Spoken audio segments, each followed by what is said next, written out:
ఆంధ్రప్రదేశ్ ముఖ్యమంత్రి చంద్రబాబు నాయుడు అరుదైన ఘనత సాధించారు. తనపై ఉన్న కేసులను మాఫీ చేసుకునే ప్రయత్నంలో వరుస విజయాలు సాధించుకుంటూ పోతున్నారు. ఆయన నిందితుడిగా 53 రోజుల పాటు జైలు శిక్ష అనుభవించిన స్కిల్ స్కామ్ కుంభకోణం కేసును మొత్తానికే క్లోజ్ చేయించుకున్నారు. బాబు మార్క్ అధికార దుర్వినియోగంపై సర్వత్రా విమర్శలు వస్తున్నాయి.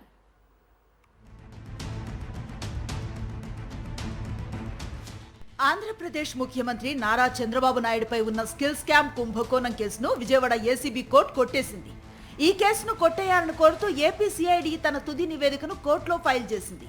విచారణ జరిపిన న్యాయస్థానం చివరకు మిస్టేక్ ఆఫ్ ఫ్యాక్ట్ గా పరిగణిస్తూ తీర్పునిచ్చింది. దీంతో చంద్రబాబు సహా 35 మంది నిందితులు స్కిల్ స్కామ్ ఆరోపణల నుంచి బయటపడ్డారు.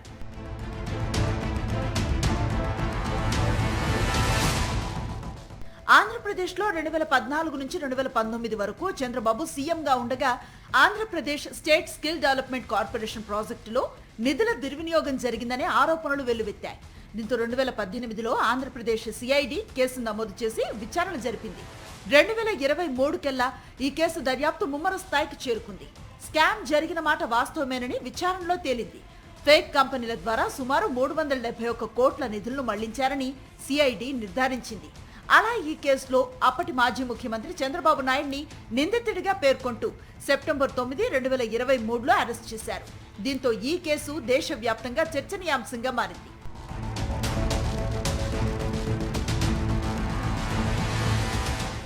కేసు దర్యాప్తులో ఉండటంతో కోర్టు బెయిల్ను నిరాకరించింది. దీంతో ఆయన రాజమండ్రి సెంట్రల్ జైల్లో రిమాండ్ ఖైదీగా గడిపారు. ఆ సమయంలో ఆయన్ని సిఐడి కస్టడీకి తీసుకుని విచారణ జరిపింది కూడా. మరోవైపు ఈ కేసును ఈడీ సైతం విచారణ జరిపి పలువురి ఆస్తులను సైతం జప్తు చేసింది. అనారోగ్య కారణాలు చూపిస్తూ 53 రోజుల తర్వాత బెయిల్పై బయటకొచ్చారు చంద్రబాబు.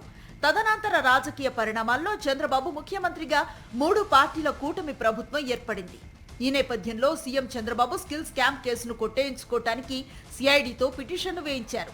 గతంలో స్కిల్ కేసులో అన్ని ఆధారాలు ఉన్నాయని చెప్పిన ఏపీ సిఐడి ఇప్పుడు ఇంత తీవ్రమైన కేసులో ఎలాంటి ఆధారాలు లేవని పేర్కొనటం చర్చనీయాంశంగా మారింది. ఇది అధికార దుర్వినియోగానికి పరాకాష్ట అని వైఎస్ఆర్సీపీ నేతలు మండిపడుతున్నారు.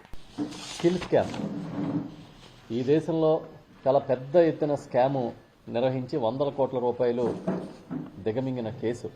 చాలా సంచలనమైన కేసు అయింది. దానిలో చంద్రబాబు నాయుడు గారు కూడా అరెస్ట్ అయ్యారు. ఈ కేసు ఆంధ్రప్రదేశ్ ప్రభుత్వం పెట్టిన కేసు కాదు. ఇది ఒరిజినల్ గా కేంద్ర ప్రభుత్వం ఈడీ దర్యాప్తు చేసి కేసు పెట్టింది. దీని మీద స్కామ్ లో ఉన్న కొన్ని కంపెనీల ప్రతినిధుల ఆస్తులు కూడా జప్తు చేశారు. ఈ కేసు మూలాలు చంద్రబాబు నాయుడు గారి కార్యాలయం దాకా ఉన్నాయని ఆధారాలతో సహా వాళ్లే బయటపెట్టారు. ఈ కేసులో పక్కదారి పట్టిన డొల్ల కంపెనీలకు వెళ్లిన నిధుల నుంచి సాక్షాత్తు తెలుగుదేశం పార్టీ ఆఫీసు సంబంధించిన అకౌంట్లోకి నిధులు వచ్చినాయని కూడా ఆ రోజు ఈడీఏ తేల్చింది. అలాంటి కేసుని నిన్న చంద్రబాబు నాయుడు గారు ఎత్తేసుకున్నారు. ఆయనే నిందితుడు, ఆయనే న్యాయవాది, ఆయనే తీర్పులు ఇచ్చుకునే న్యాయమూర్తి, ఆయనే ముఖ్యమంత్రి అన్నట్టుగా అన్నీ ఆయనే.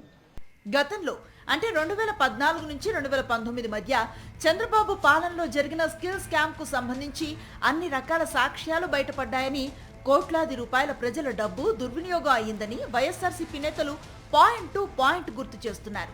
చంద్రబాబు తన మీద వచ్చిన తీవ్ర ఆరోపణల విషయంలో కోర్టుల్లో తేల్చుకోకుండా అధికార దుర్వినియోగం ద్వారా కేసును కొట్టేయించుకోవటం విస్మయకరంగా ఉందని వైఎస్ఆర్సీపీ నేతలు తమ అభ్యంతరాలను వ్యక్తం చేస్తున్నారు.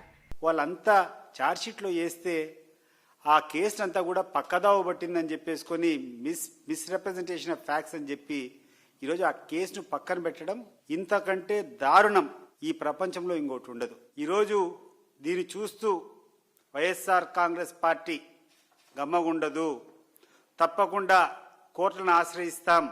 ఈ రకమైనటువంటి విత్డ్రాయల్ ఆఫ్ కేసెస్ను ఈ రకంగా దోపిడీ చేసేటువంటి వ్యక్తులు తప్పించుకుపోయేదానికి ఏ రకంగా కూడా సహకరించము. అధికారం ఉందని చెప్పి మీరు చేసేటువంటి అవినీతిని మీరే పక్కన క్లీన్ చిట్ ఇచ్చుకొని ఆ కేసును పక్కదావ పెట్టడం ఇది చాలా విడ్డూరంగా ఉంది. ఇది ప్రజాస్వామ్యంలో చాలా తీవ్రమైనటువంటి అభ్యంతరకరమైనటువంటి చర్య. నిజంగా నిర్దోషులైతే కోర్టులో ప్రూవ్ చేసుకోండి. ఆ జరిగినటువంటి సిఐడి ఇన్వెస్టిగేషన్స్ అన్ని తప్పని కానీ, లేకుండా అంటే సిట్ చేసేటువంటి విచారణ తప్పని చెప్పి కానీ కోర్టులో ప్రూవ్ చేసుకోవాల్సింది తప్పితే మీ మీద వచ్చినటువంటి అభియోగాలు మీరే ప్రభుత్వంలో ఉండి దాన్ని మాఫీ చేసుకోవడం అనేది చాలా అభ్యంతరకరం. చంద్రబాబు నాయుడు గారు మీరు ఇప్పుడు ఉంటారే పండరు రాబోయేది వైఎస్ఆర్ కాంగ్రెస్ పార్టీ ప్రభుత్వం స్పష్టం. మీరు మీ పైన ఉన్న ఆరోపణల్ని, కోర్టులో ఉన్న కేసుల్ని మీరు కోర్టు ముందర, న్యాయస్థానం ముందర నిలబడి వాదించి మీ పైన వచ్చిన ఆరోపణలకి సాక్ష్యాలతో వివరించి బయటికి రావాలి. ఎందుకంటే ఈ రాష్ట్రాన్ని పరిపాలించేవాడిగా నేను సీనియర్ ఈ దేశంలోనే చెప్పుకునే మిమ్మల్ని చూసి చాలామంది నేర్చుకునే అవకాశం ఉంది. కాబట్టి ఒక ఆరోపణ వస్తే ఏ విధంగా బయటపడాలి, ఏ విధంగా కోర్టులో నిలబడాలి అని నువ్వు ఆలోచించి చేసుకుంటే బాగుండేది. చంద్రబాబే నిందితుడిగా, చంద్రబాబే పోలీసుగా సాగిన స్కిల్ స్కామ్ మూసివేత నాటకం 2 తెలుగు రాష్ట్రాల్లోనే కాదు, దేశవ్యాప్తంగా చర్చనీయాంశంగా మారింది. చట్టాన్ని ఉల్లంఘిస్తూ న్యాయ ప్రక్రియను పక్కదారి పట్టిస్తూ చంద్రబాబు ప్రభుత్వం తీసుకున్న నిర్ణయాలు దేశంలోనే కొత్త దుస్సంప్రదాయానికి తెరతీశాయని న్యాయరంగ నిపుణులు అభిప్రాయపడుతున్నారు.